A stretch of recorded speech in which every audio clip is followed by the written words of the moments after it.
Good morning class 12th। आज मैं तुम्हें कविता, कहानी और नाटक की रचना के बारे में बताऊंगी।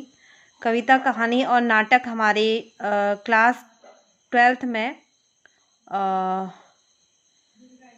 पिछले साल से सन 1920 सेशन से हमारे जो है परीक्षा में, हमारे प्रश्न पत्र में या हमारे लेखन में ये नया अध्याय जुड़ा है। अध्याय 4 है। निबंध और कहानी तुम्हारे चैप्टर से हट चुके हैं, वो नहीं है, वो कम कर दिए गए हैं सीबीएसई के द्वारा। तो देखिए, बच्चों में कविता, कहानी, नाटक की रचना को समझने के लिए और उनमें साहित्य के प्रति लगाव जगाने के लिए भी या रुचि उत्पन्न करने के लिए भी इसकी आवश्यकता थी। तो यह एक सराहनीय प्रयास है। तो आइए चलते हैं, पहले हम पढ़ते हैं कविता के बारे में। कविता क्या है? कविता साहित्य की वह विधा है जिसमें किसी कहानी या मनोगत भाव को कलात्मक रूप से किसी भाषा के द्वारा अभिव्यक्त किया जाता है। कविता का शाब्दिक अर्थ है काव्यात्मक रचना या कवि की कृति जो छंदों की श्रृंखलाओं में विधिवत बांधी जाती है। कविता का जन्म, अब देखिए, भारत में कविता का इतिहास और कविता का दर्शन बहुत पुराना है। इसका प्रारंभ भरत मुनि से समझा जा सकता है। पारंपरिक लोरियों, मांगलिक गीतों, श्रमिकों द्वारा गुनगुनाए लोकगीतों और तुकबंदी में कविता के स्वर मुखरित होते हैं। वाचिक परंपरा से जन्मी कविता आज लिखित रूप में मौजूद है। पहले क्या थी कविता? वाचिक रूप में, यानी कि एक दूसरे को केवल बोलकर या सुनकर इसका आनंद लिया जाता था, गाकर आनंद लिया जाता था। यह लिखित रूप में मौजूद नहीं था। तो धीरे धीरे इसका रूप बदला। कविता पहले केवल लोरियों तक सीमित थी। माएँ लोरियाँ गाती थी, लोकगीत होते थे प्रचलित। तो कविता के मूल में संवेदना है। यह संवेदना संपूर्ण सृष्टि से जुड़ने और उससे अपना बना लेने का बोध है। ठीक है। तो कविता लेखन, कविता को लिखना ही कविता लेखन है। कविता लेखन के संबंध में दो मत मिलते हैं, जिसमें एक का मानना है कि अन्य कलाओं की तरह कविता लेखन की कला को प्रशिक्षण द्वारा नहीं सिखाया जा सकता, क्योंकि इसका संबंध जो है मानवीय संवेदनाओं से है। जबकि दूसरा मत यह है कि अन्य कलाओं की भांति प्रशिक्षण के द्वारा कविता को भी सरल बनाया जा सकता है। दो मत होते हैं आजकल, हर चीज़ के दो मत हैं। तो कविता के संबंध में भी लोगों के दो मत हैं। अभ्यास के जरिए भी कविता लेखन हो सकता है और जो है वह स्वस्फूर्त भी है। कविता लेखन के तत्व या उपकरण, अब हम जानते हैं कविता लेखन के तत्व या उपकरण। कविता लेखन के आवश्यक तत्व या उपकरण निम्नलिखित हैं।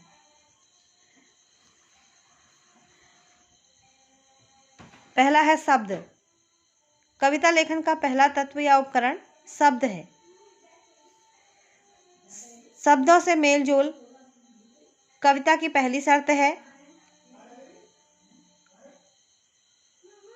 अंग्रेजी भाषा के कवि W.H. आर्डेन ने कहा कि प्ले विद द वर्ड, यानी कविता लेखन से पहले शब्दों से खेलना सीखें, उसके अर्थ की परतों को खोलें, क्योंकि शब्द ही जो है मानवीय और संवेदनाओं को आकार देते हैं, भावनाओं को आकार देते हैं। शब्दों से जुड़ना ही कविता की दुनिया में प्रवेश करना है। दूसरा देखते हैं बिंब।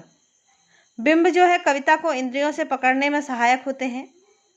कविता लिखते समय बाह्य संवेदनाएं मन के स्तर पर बिंब के रूप में बदल जाती हैं, यानी कि बाह्य संवेदनाएं जो हमारे आसपास रहती हैं वह क्या होती है, हमारे मानस पटल पर चित्र का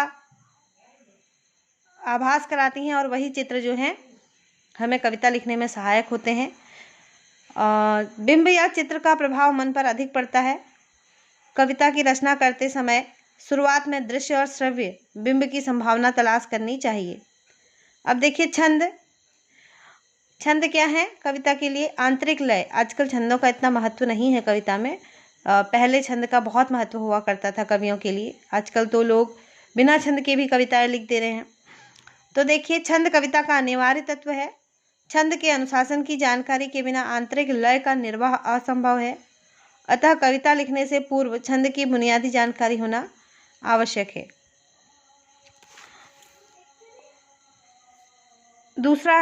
चौथा है परिवेश। कविता के उपयुक्त सभी तत्व परिवेश और संदर्भ से परिचालित होते हैं। कविता की भाषा, संरचना, बिंब, छंद सब परिवेश के इर्द गिर्द घूमते हैं। अगला है भाव। अब देखिए परिवेश के साथ साथ कविता के सभी तत्व भाव से भी परिचालित होते हैं। कवि की वैयक्तिक सोच, दृष्टि और दुनिया का नजरिया कविता की भाव संपदा बनती है। अगला है कविता लेखन के लिए आवश्यक प्रमुख घटक। कविता लिखने के लिए आवश्यक घटकों का ज्ञान होना चाहिए जो निम्नलिखित है, मैं बताती हूँ। पहला है भाषा। कविता किसी न किसी भाषा में लिखी जाती है, अतः कविता लिखने के लिए भाषा का सम्यक ज्ञान होना आवश्यक है। दूसरा है शब्द विन्यास। शब्द विन्यास, भाषा शब्दों से बनती है। शब्दों का एक विन्यास है जिसे वाक्य कहा जाता है, अतः कविता लिखने के लिए शब्दों के विन्यास का ध्यान रखना चाहिए। तीसरा है काव्य शैली का ज्ञान। काव्य गठन की विशिष्ट शैली को शैली कहा जाता है। वाक्य गठन की जो विशिष्ट शैली होती है उसको शैली कहा जाता है। कविता लेखन करते समय विभिन्न काव्य शैलियों का ज्ञान होना जरूरी है। कम शब्दों में अपनी बात कहने की क्षमता। कविता लिखते समय कम से कम शब्दों में अपनी बात कहने की क्षमता होनी चाहिए। अगला है समय विशेष की प्रचलित प्रवृत्तियों की जानकारी। कविता समय विशेष की उपज होती है। उसका स्वरूप समय के साथ साथ बदलता रहता है। अतः कविता लेखन के लिए आवश्यक है कि किसी समय विशेष की प्रचलित प्रवृत्तियों की उचित जानकारी होनी चाहिए। अगला है नवीन दृष्टिकोण। कविता लेखन के लिए नवीन दृष्टिकोण का होना अत्यंत आवश्यक है। उसके बिना कविता लेखन संभव नहीं है। नेक्स्ट हम देखते हैं प्रस्तुतिकरण की कला। कविता केवल लिखनी ही नहीं आनी चाहिए बल्कि उसे प्रस्तुत करने की कला भी होनी चाहिए। प्रस्तुतिकरण की कला को प्रतिभा कहा जाता है। प्रतिभा को किसी नियम के सिद्धांत से उत्पन्न नहीं किया जा सकता, परंतु उसको परिश्रम और अभ्यास से विकसित किया जा सकता है। इस प्रकार कविता लेखन के ये घटक कविता लिखना भले ही न सिखाएं, परंतु कविता की सराहना एवं कविता विषय ज्ञान देने में ये सहायक होते हैं। शब्दों के साथ खेलना और उनकी तह तक जाने की प्रवृत्ति जो विद्यार्थी की रचनात्मक शक्ति और ऊर्जा को बाहर तक लाने में अद्भुत भूमिका निभाती है। तो ये थे हमारे कविता लेखन। और अगली वीडियो में हम जानेंगे कहानी के बारे में और नाटक के बारे में। तब तक आप विद्यार्थियों इसको आप ध्यानपूर्वक सुनिए और ये आपकी परीक्षा के लिए उपयोगी होगा।